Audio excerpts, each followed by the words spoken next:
The sun was setting, casting a golden glow over the small town of Millbrook. The streets were quiet, but the air was heavy with stories untold.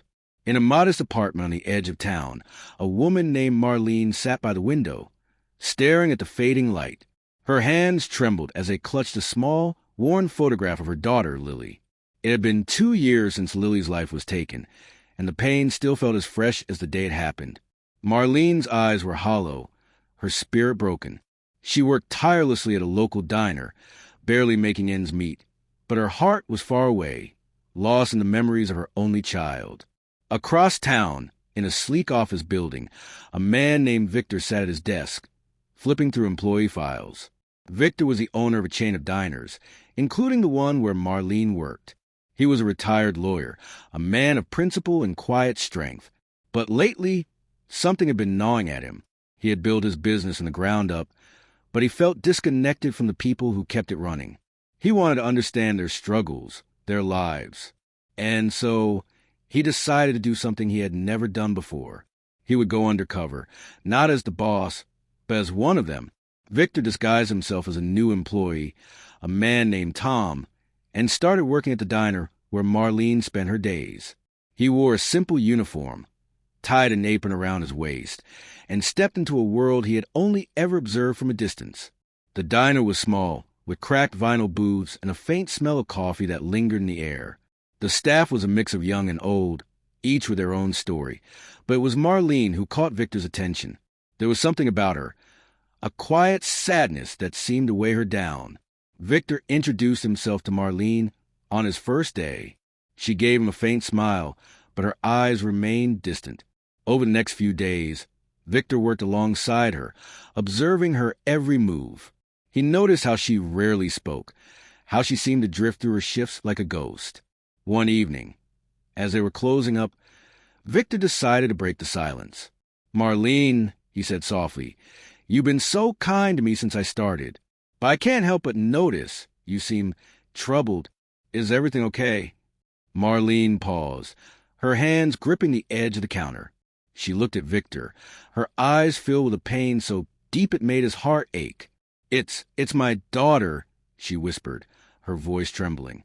"She was taken from me 2 years ago, and the man who did it, he's still out there, walking free." Victor felt a chill run down his spine. "What happened?" he asked gently. Marlene took a deep breath, her hands shaking as she spoke. Lily was only 16. She was bright, full of life. She had dreams of becoming a writer. One evening, she went out with her friends, and she never came home. They found her in the woods. She had been murdered. Marlene's voice broke, and she turned away, tears streaming down her face. Victor's heart sank.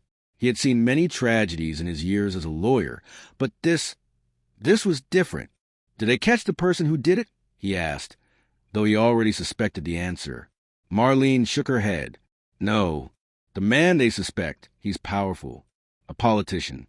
He has connections, money. The case was closed before it even began. No one would listen to me. No one cared." Victor felt a surge of anger, but he kept his voice calm. "Marlene, I'm so sorry. I can't imagine what you've been through. But I want you to know you're not alone." Marlene looked at him, her eyes searching his face. "Why do you care?"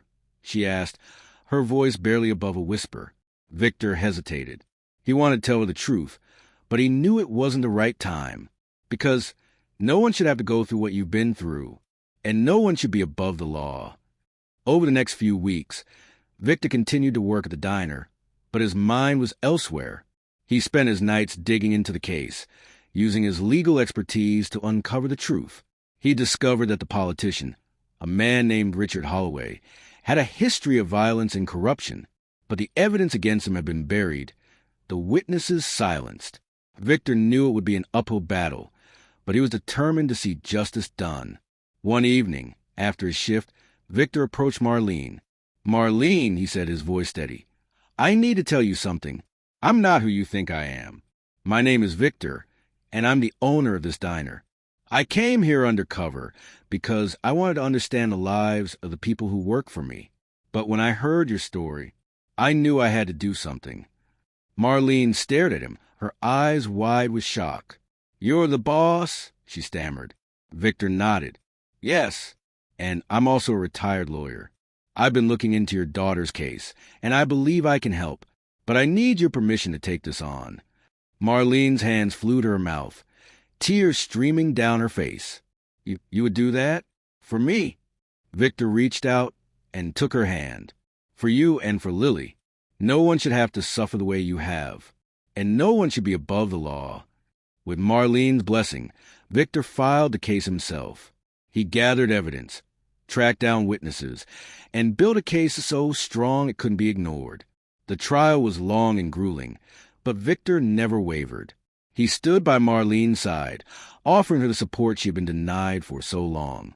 Finally, the day of the verdict arrived. The courtroom was packed, the tension palpable. As the judge read the verdict, "Guilty," Marlene let out a sob, her body shaking with relief. Victor placed a hand on her shoulder, his own eyes filled with tears. "It's over," he said softly. "He can't hurt anyone else." Marlene turned to him, her face filled with gratitude. "Thank you," she whispered. "You've given me my life back." Victor shook his head. "No, Marlene, you've always been strong. I just helped you find your voice." In the weeks that followed, Victor made sure Marlene was taken care of. He offered her a position at the corporate office, but she declined. "I want to stay at the diner," she said. "It's where I feel closest to Lily." Victor respected her decision, but he made sure she had everything she needed. He also started a foundation in Lily's name, dedicated to helping families who had lost loved ones to violence. It was his way of ensuring that Lily's memory would live on. As for Marlene, she found a new sense of purpose. She began to smile again, to laugh.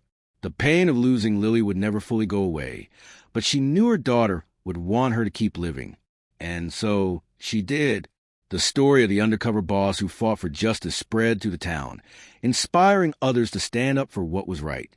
Victor became a symbol of hope, a reminder that even in the darkest times, there are people who care. And as for Marlene, she found peace. Not because the pain was gone, but because she knew she wasn't alone. She had found a friend in Victor, a man who had shown her that even in the face of unimaginable loss, there is still hope. The moral of the story is simple. No matter how dark the world may seem, there's always light to be found. And sometimes that light comes from the most unexpected places. All it takes is one person, one act of kindness, to change a life forever. Before we wrap up, I want to take a moment to thank you for joining us on this emotional journey. Stories like these remind us of the power of kindness, courage, and standing up for what's right. If this story touched your heart, made you think, or inspired you in any way, let us know in the comments below. Tell us where you're watching from. And don't forget to share this story with others. Sometimes, a simple act of sharing can make a huge impact. If you're new here, hit that subscribe button and join our community. We've got more heartfelt stories coming your way. Until next time, remember, kindness changes lives. See you soon.